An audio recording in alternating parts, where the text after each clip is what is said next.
ఈ సినిమాలో ఎలాగైతే ఎమోషన్స్ అనేటివి ఎంత ఇంపార్టెంటో, ఐ మీన్ హీరో కావచ్చు, విలన్ కావచ్చు, ఎలా ఇంపార్టెంటో కమెడియన్స్ కూడా అలాగే ఇంపార్టెంట్. సో మీరు ఈ కమెడియన్ రోల్ చేసేటప్పుడు మీకు ఎలా అనిపించింది? ఫస్ట్ ఆఫ్ ఆల్ చాలా సంతోషం వేసింది. ఫస్ట్ నేను థ్యాంక్స్ చెప్పుకోవాల్సింది మా డైరెక్టర్ గారికి, రాజేంద్ర గారికి, మన భాస్కరాచార్య గారికి, హీరో కమ్ ప్రొడ్యూసర్ గారికి, సురేష్ గారికి. రాశారు చిలకారావు అని క్యారెక్టర్. స్క్రీన్ పైన అందరూ చాలా హ్యాపీగా నవ్వుతున్నారు. నా పేరు గాలి చిన్ని యాక్చువల్లీ.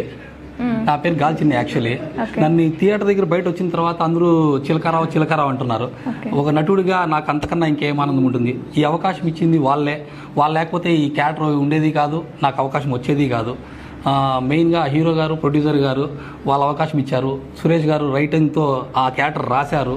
డైరెక్టర్ గారు నాకు అవకాశం ఇచ్చారు. ఇంకా మిగతా పెద్దలందరూ ఇక్కడ ఉన్నారు. వాళ్ళ ద్వారానే నాకు ఈ క్యారెక్టర్ వచ్చింది. వాళ్ళకి ఎప్పుడు నేను రుణపడి ఉంటాను. Thank you. ఈ సుమన్ టీవీ ద్వారా నేను ఒకటే కోరుకుంటున్నాను, మదనపల్లి ఆర్టిస్టులు మదనపల్లిలో తీసాము, మదనపల్లి చుట్టుపక్కల అందరూ తీశారు. మొత్తం అందరూ ఇక్కడ నటించిన వాళ్ళు, తీసిన వాళ్ళు, డైరెక్టర్లు అందరూ మదనపల్లి వాళ్ళే.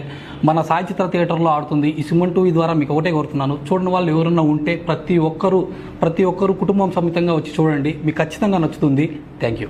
మొత్తానికైతే సినిమాలో మీ బంగారాన్ని మీరు ఎలా పడేశారో ఒకసారి మాకు చెప్తారా? యాక్చువల్లీ ఒక గుజరీ సామాన్ల వ్యక్తి ఒక లవ్ చేస్తే ఏ విధంగా చేయగలడు, ఏ విధంగా ఒక అమ్మాయిని గుజరీ క్యారెక్టర్ నాది, గుజరీ సామాన్లు వేరుకొని ఒక గుజరీ షాప్కి వేసే క్యారెక్టర్ నాది.